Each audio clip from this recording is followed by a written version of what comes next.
Hello everyone, आज है 15 सितंबर और आज इस वीडियो में हम बात करने जा रहे हैं स्पाइस जेट के बारे में।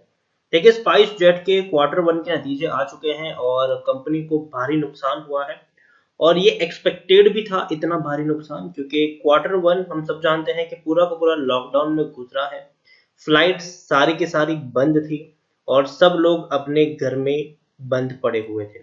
तो जो फ्लाइट्स थी वो उड़ ही नहीं रही थी, तो डेफिनेटली नुकसान तो यहाँ पर होगा ही और वही हुआ है। क्वार्टर वन में नुकसान जरूर हुआ है। शेयर 53 रुपीज के ऊपर अभी ट्रेड कर रहा है। इस वीडियो में हम बातचीत करेंगे उन रिजल्ट्स के बारे में और हाल फिलहाल में शेयर में खरीदारी करना कितना सही रहेगा उसके बारे में भी आज हम इस वीडियो में बातचीत करेंगे। लेकिन उससे पहले अगर आपने अभी तक चैनल को सब्सक्राइब नहीं किया है तो प्लीज अभी इसे सब्सक्राइब कर लीजिए, क्योंकि आगे भी बहुत सारे वीडियोस हैं जो आपको काफी ज्यादा हेल्प करेंगे। तो चलिए शुरू करते हैं। तो स्पाइस जेट 53 रुपीज के ऊपर शेयर अभी ट्रेड कर रहा है। पिछले एक महीने की बात करें तो पिछले एक महीने में 7.5% का ग्रोथ दिखाया है इस शेयर ने। 49 रुपीज तक का लो था और 54 रुपीज तक का हाई बनाया, फिर गिरावट आई, फिर तेजी आई, गिरावट आई, तेजी आई। एक साल की बात करें तो पिछले एक साल में स्पाइस जेट में 59-60% की गिरावट देखने को मिली है। 132 रुपए से शेयर टूट के नीचे आया है, 32 रुपए तक का लो बनाया है। तेजी आई, गिरावट आई, फिर तेजी आई। अब अगर हम देखें तो पिछले कुछ महीनों से शेयर इसी प्राइस रेंज के आसपास ही ट्रेड कर रहा है। कोई ज्यादा बड़ी तेजी यहाँ पर देखने को नहीं मिल रही है। मतलब पैसा जो है इन्वेस्टर्स का, वो हम कह सकते हैं कि ब्लॉक हो चुका है, क्योंकि उनको कोई रिटर्न मिल नहीं रहा है। पिछले 3 साल की बात करें तो पिछले 3 साल में स्पाइस जेट के शेयर में 62% की गिरावट है। 150 रुपए से शेयर गिरकर नीचे है, 32 रुपए तक का लो भी बना है। स्मॉल कैप शेयर है ये, 3195 करोड़ के आसपास का इसका मार्केट कैप है। एनएससी में अगर हम देखें तो 32 लाख के आसपास का इसका वॉल्यूम ट्रेड देखने को मिल रहा है। शेयर होल्डिंग की अगर हम बात करें तो 59.93% की होल्डिंग प्रमोटर के पास है, 0.85% की होल्डिंग एफ के पास है, 9.50% की होल्डिंग म्यूचुअल फंड के पास है और दोनों ने अपनी होल्डिंग यहाँ पर गिराई है। और जब सितंबर क्वार्टर के नतीजे अपडेट होंगे, मतलब डेटा अपडेट होगा, तब डेफिनेटली आप देख पाएंगे कि बड़े बड़े फंड हाउसेस ने बिकवाली की हुई होगी। काफी सारे म्यूचुअल फंड और एफ ने भी बिकवाली की होगी जून क्वार्टर में। तो सितंबर में जब नतीजे आएंगे तो आप देखेंगे कि काफी बड़े नंबर चेंज होते हुए आपको दिखाई दे सकते हैं। प्रमोटर यहाँ पर अजय सिंह है, जिनके पास 50.72% की होल्डिंग है और प्रमोटर के द्वारा तकरीबन 44% की होल्डिंग गिरवी भी है। तो देखिए, प्रमोटर की एक बहुत बड़ी होल्डिंग यहाँ पर गिरवी देखने को मिली है। और दूसरी बात, स्पाइस जेट फाइनेंशियली उतनी स्ट्रांग पोजीशन के ऊपर भी नहीं है। गिरवी शेयर्स काफी ज्यादा है, कंपनी को नुकसान हो रहा है और कंपनी हाल फिलहाल में काफी बड़े फाइनेंशियल क्राइसिस से भी गुजर रही है। कंपनी इवन अपने एम्प्लॉयज को सैलरी तक नहीं दे पा रही है। 9 म्यूचुअल फंड स्कीम का पैसा लगा है, 46 एफ से पैसा लगाया है। हाईएस्ट पब्लिक शेयर होल्डर की बात करें तो एचडीएफसी ट्रस्टेड कंपनी, जिनके पास 5.43% की होल्डिंग देखने को मिल रही है। इंडिविजुअल इन्वेस्टर होल्डिंग 23.97% है। और तो और अगर हम नतीजे के बारे में बात करें उससे पहले अगर मैं आपको यहाँ पर दिखाऊं तो टेक्निकल रेटिंग अभी काफी अच्छी देखने को मिल रही है। और 84% लोग, according to Moneycontrol user, 84% लोग खरीदने की सलाह दे रहे हैं, 8% लोग होल्ड करने की बात करें, मतलब 92% लोगों का पॉजिटिव व्यू है, जबकि 8% लोगों का नेगेटिव व्यू भी देखने को मिल रहा है। नतीजे आ चुके हैं और 600 करोड़ का इनको तकरीबन तकरीबन नुकसान हुआ है। यहाँ पर अपडेट नहीं है, लेकिन आप देख सकते हैं यहाँ पर कि स्पाइस जेट, और आज ही ये नतीजे आए हैं कि SpiceJet reported quarter one loss at 600 crore as lockdown, मतलब 600 करोड़ रुपए का इनको नुकसान हुआ है, क्योंकि कोविड के चलते, लॉकडाउन के चलते एयरलाइन बिजनेस जो है उनको बहुत ही बड़ा भारी भरकम झटका लगा है।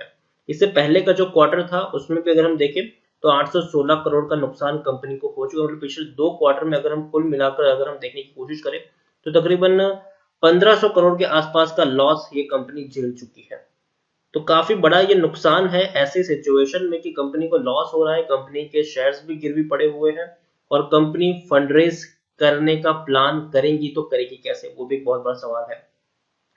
आप देखिए, low cost carrier SpiceJet had posted consolidated net loss at 600 crore for quarter end June 2020 as flight operation remain suspended for most of the part quarter following. देखिए यहाँ पर नेशन वाइड जो लॉकडाउन था उसमें बहुत सारी जो उनकी फ्लाइट्स थी वो डेफिनेटली सस्पेंडेड हो चुकी थी और कंपनी का जो प्रॉफिट है वो भी बहुत कम रहा है। कंपनी का जो अगर हम बात करने चाहें तो रिपोर्टेड कंसोलिडेटेड पिछले साल अगर हम देखेंगे तो 260 करोड़ का प्रॉफिट हुआ था लास्ट ईयर कंपनी को इसी क्वार्टर में। तो इस बार तो भैया हालत खराब है, ऐसा हम कह सकते हैं।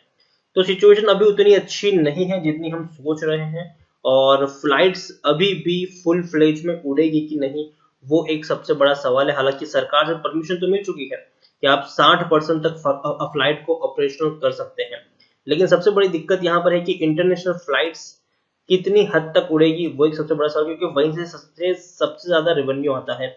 डोमेस्टिक फ्लाइट डेफिनेटली परमिशन मिल चुकी है, लेकिन एक बहुत बड़ी फ्लाइट अभी भी नहीं उड़ रही है। 60% फ्लाइट ऑपरेशन करने की गवर्नमेंट ने अभी मंजूरी दी है, और अभी भी भले ही 60% फ्लाइट उड़ाई जाएगी, लेकिन हमें यहाँ पर यह सोचना है कि वहां पर बैठेगा कौन, बैठेगा कौन। फ्लाइट उड़ तो रही है, लेकिन बैठने के लिए कोई तैयार भी तो होना चाहिए। लोग ट्रैवल ही नहीं कर रहे, लोग घूमने के लिए बाहर जा ही नहीं रहे हैं।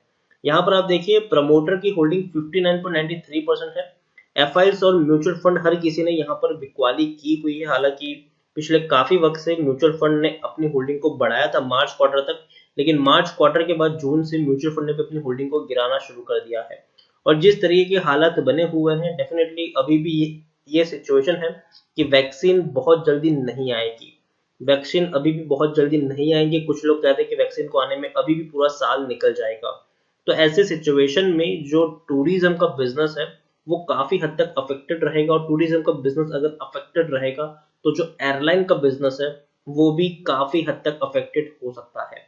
और अगर कंपनी को और अगर एक दो क्वार्टर सरवाइव करना पड़े, अगर चलाना पड़ गया ऐसे सिचुएशन में, तो सरवाइव करना मुश्किल है, क्योंकि डेफिनेटली बहुत ज्यादा खर्चा इनका हो रहा है, और कंपनी फाइनेंशियली उतनी ज्यादा स्ट्रांग नहीं है। स्पाइसजेट की अगर मैं बात करूं, फाइनेंशियल उतनी स्ट्रांग नहीं है।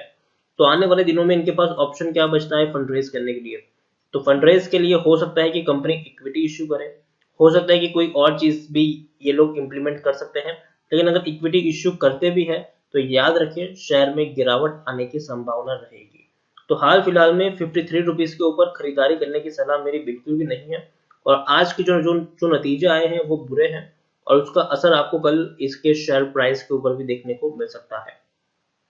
तो अवॉइड करें स्पाइस जेट को। मैं ये नहीं कह रहा हूँ कि कंपनी खराब है, कंपनी बहुत अच्छी है, कोई खराबी इसमें नहीं है, लेकिन हाल फिलहाल की जो सिचुएशन बनी हुई है पूरे ग्लोबली मार्केट में, उसने एयरलाइन स्टॉक को तोड़ के रख दिया है। और अभी भी एयरलाइन शेयर्स में कोई खासा एक्साइटमेंट देखने को नहीं मिलेगा जब तक कि कोई बड़ी वैक्सीन नहीं आ जाती, कोई सक्सेसफुल काइंड ऑफ वैक्सीन जब तक नहीं आती, तब तक कहना मुश्किल है यहाँ पर।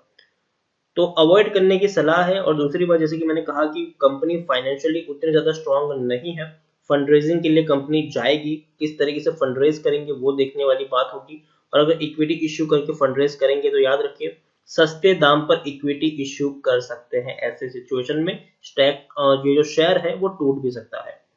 तो अभी अवॉइड करने की सलाह है। खरीदारी की है तो मेरे हिसाब से उछाल मिले तो आप प्रॉफिट बुकिंग कर सकते हैं, लेकिन बने रहने की सलाह यहाँ पर नहीं है, क्योंकि आप खुद देख सकते हैं कि शेयर ने कुछ खास रिटर्न नहीं दिया है। गिरावट के बाद शेयर ऑलमोस्ट एक ही प्राइस रेंज के आसपास शेयर ट्रेड कर रहा है।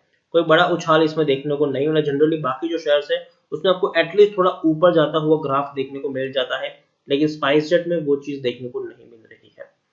तो अवॉइड करने की सलाह है जब तक सिचुएशन नॉर्मल नहीं हो जाती। और अगर आप में पेशेंस है 2-3 साल तक बने रहने का, तो अगर आप चाहे तो रिस्क ले सकते हैं, लेकिन तब तक तो हाल फिलहाल में बाइंग की एडवाइस नहीं है।